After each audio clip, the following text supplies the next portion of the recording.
Hello students, welcome back. हमने अपनी पिछली वीडियो में पढ़ा था क्या निराश हुआ जाए, जहां पर हमने पढ़ा था कि आजकल अखबारों में हर जगह पे सिर्फ भ्रष्टाचार का ही बोलबाला है। तो यहां पर हजारी प्रसाद द्विवेदी जी पूछते हैं कि क्या हमारा भारत पहले भी ऐसा ही था? क्या ईमानदार व्यक्ति की यहाँ कोई अहमियत नहीं है? और उसके बाद क्या है कि माहौल में अचानक ही परिवर्तन हो गया, जिसमें श्रमजीवी व्यक्ति पिस रहे हैं और झूठ का व्यापार करने वाले लोग जो हैं वह फल फूल रहे हैं। ऐसी स्थिति में जीवन में महान मूल्यों के संदर्भ में लोगों का विश्वास जो है वह अब डगमगा गया है। लोगों को अब किसी पर भी विश्वास नहीं रह गया है। लेखक के अनुसार यह परिस्थिति नई नहीं है, ऐसा माहौल पहले भी है था। तुलसीदास जी ने अपने ग्रंथ रामचरितमानस में इस समस्या को व्यक्त किया था।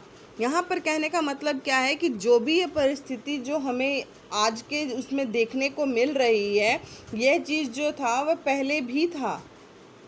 तभी तो तुलसीदास जी ने अपने ग्रंथ में लिखा था। तब और अब की परिस्थिति में सिर्फ अंतर क्या है, यही है कि आज आधुनिक सुख सुविधाओं के बीच इस संकट को कुछ अधिक बढ़ावा मिला है। इतना होने पर भी जीवन मूल्यों के प्रति आस्था तब भी लोगों ने नहीं त्यागी और आज भी उसे त्यागने की आवश्यकता नहीं प्रतीत होती है। आज पूरी सतह पर जो कोलाहल अथवा उथल पुथल है वह मनुष्य द्वारा बनाई गई नीतियों की त्रुटियों की वजह से है। ये नीतियाँ परिस्थितियों का सामना करने के लिए बनाई जाती हैं, जो समय समय पर बदलती रहती है। मनुष्य की बुद्धि से निर्मित व्यवस्था हमेशा त्रुटि युक्त होती है। यहाँ पर क्या कहा गया है, क्या कह रहे हैं हजारी प्रसाद द्विवेदी जी? कह रहे हैं क्या कि जितनी भी परिस्थितियाँ और त्रुटियां हैं वह सिर्फ और सिर्फ किसकी वजह से है? मनुष्य की वजह से। मनुष्य क्या करता है, समय समय पर जो है परिस्थितियों का सामना नहीं कर पाता है तो उन परिस्थितियों को बदल देता है, जिससे क्या है कि बहुत कष्ट होता है लोगों को हर तरह। मान लो कि आज यहाँ पर ऐसी परिस्थिति है, ऐसा कानून बना दिया गया है और कल होके उस कानून और उस परिस्थिति का लोग पालन नहीं कर पा रहा है तो उसको चेंज कर दिया जा रहा है। तो इससे क्या है, मनुष्य को भी बहुत कष्ट सहना पड़ रहा है। मनुष्य की बुद्धि से निर्मित व्यवस्था हमेशा त्रुटि युक्त होती है। भारत में भौतिक वस्तुओं के संग्रह को प्रधानता नहीं दी जाती थी। जब बुद्धि, काम, क्रोध आदि इशारे पर चलने लगती है तो आचरण निकृष्ट हो जाती है। अगर हमारी बुद्धि, काम, क्रोध जो है वह क्या है, इशारों पे अगर चलने लग गई तो क्या है, हमारे आचरण में जो है, हमारे रहन सहन में क्या है, निकृष्ट, हमारा सब निकृष्ट हो जाता है। इसे संयम में बांध कर रखने के लिए ही उपाय किए जाते हैं। यहाँ पर क्या कहा जा रहा है कि मान लो आजकल का जो माहौल है, लोगों को हर तरह की सुख सुविधाएं चाहिए, ठीक है, उसके लिए लोग भ्रष्टाचार करने के लिए भी तैयार है। क्यों? क्योंकि उन्हें अपनी आवश्यकताओं की चीज़ों की पूर्ति करनी है, चाहे वह कैसे भी क्यों ना करें। देश में दरिद्र और हीन व्यक्तियों की दशा सुधारने के लिए अनेक कानून बनाए गए हैं। यह लक्षण तो उत्तम है, लेकिन जिन्हें इस कार्य में लगना है उनका मन कभी कभी अपवित्र हो जाता है, जो कि मैंने अभी आप लोगों को बताया, और लक्षण का स्थान विकारों ने ले लिया है। जो भी हो, इससे पुराने आदर्श और उपयोगी दिखाई देने लगे हैं। भारतवर्ष में कानून को धर्म माना जाता है। आज कानून और धर्म में अंतर आ गया है, जिसके कारण धर्म का पालन करने वाले लोग भी अब कानून की कमज़ोरियों का लाभ उठाने से नहीं हिचकते। भारतवर्ष में अब भी धर्म कानून से बड़ी चीज़ है। आज भी हमारे देश में क्या है, धर्म को सबसे बड़ा माना जाता है, कानून से भी बड़ा। सेवा, ईमानदारी, सच्चाई और आध्यात्मिकता के मूल्य दब अवश्य गए हैं, परंतु अब भी बने हुए हैं। कहने का क्या मतलब है यहाँ पर कि सेवा, ईमानदारी, सच्चाई जो है वह दब जरूर गए हैं लेकिन अभी भी बने हुए हैं। आज भी मनुष्यों के बीच में प्रेम तथा महिलाओं का सम्मान है, गलत सही की समझ है। समाचार पत्रों में भ्रष्टाचार के प्रति लोगों का आक्रोश यह साबित करता है कि लोग इन चीज़ों को गलत समझते हैं। समाचार पत्र में आज भी ये चीज़ें बताई जाती हैं कि क्या गलत है और क्या सही है, और इस चीज़ की समझ किसे करनी है? एक मनुष्य को। दोषों का दर्शन कराना उचित है लेकिन बुराई में रस लेना कठिन नहीं है। कहने का मतलब क्या है कि अगर एक व्यक्ति में दोष है तो उसको बताना जरूरी है कि हाँ तुम में ये दोष है, लेकिन उस बुराई का आनंद लेना तो सही बात नहीं है।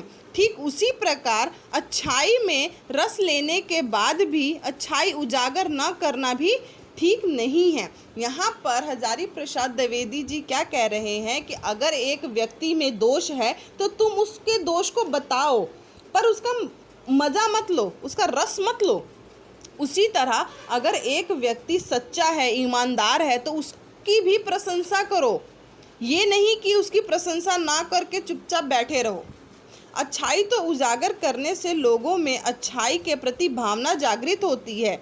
लेखक यह बताता है, अब यहाँ पर क्या है, लेखक जो है दो घटना बता रहा है, तो आप लोगों को वो दोनों घटनाएं जो है वो याद करनी है। कौन सी घटना बता रहा है यहाँ पे लेखक बताता है कि एक बार गलती से 10 रुपये की जगह 100 रुपये का नोट देने के बाद वह आकर ट्रेन में बैठ गया, जबकि टिकट 10 रुपये का ही था।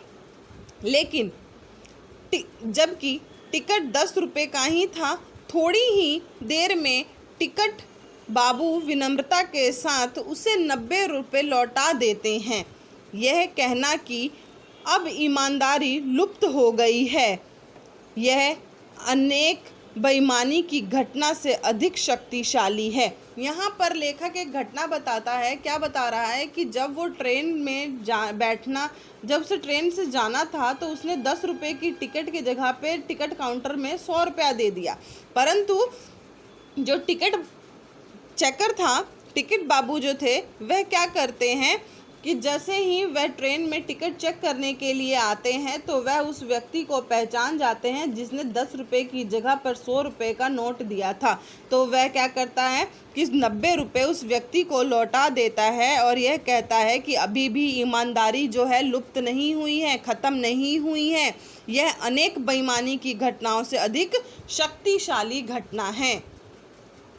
लेखक वही दूसरे प्रसंग में ये कहता है कि मैं अपनी पत्नी और 3 बच्चों के साथ जा रहा था। यह क्या है? ये दूसरी घटना है जो लेखक बता रहा है कि वह अपनी पत्नी और 3 बच्चों के साथ जा रहा था। निर्धारित स्थान से पहले एक निर्जन स्थान पर बस ने जवाब दे दिया। मतलब बस जो थी वह खराब हो गई। रात के 10 बजने का समय था। तब कंडक्टर जो है वह क्या करता है कि बस की छत से साइकिल को नीचे उतार के लाता है। लोग सोचते हैं कि कहीं वही डकैतों को तो नहीं भेजा है। बच्चे पानी मांग रहे थे, कुछ नौजवान ड्राइवर को मारने की योजना बना रहे थे। मैंने बड़ी मुश्किल से ड्राइवर को बचाया। उसी समय हम यह देखते हैं कि बस अड्डे से खाली बस लेकर कंडक्टर आ रहा है। जो कंडक्टर साइकिल लेकर चला गया था तो लोगों को लगा था कि ज़रूर इसी ने डाकुओं को भेजा है चोरी करने के लिए, परंतु क्या देखते हैं कि वह बस कंडक्टर जो है बस अड्डे से एक खाली बस लेकर आता है। आते ही उसने सबको क्या कहा कि यह बस चलने लायक नहीं है, इसलिए वह नई बस लाया है। साथ ही वह लेखक के बच्चों के लिए पानी और दूध भी लाया था। अंत में लोगों ने अपने व्यवहार के लिए ड्राइवर से माफ़ी मांगी।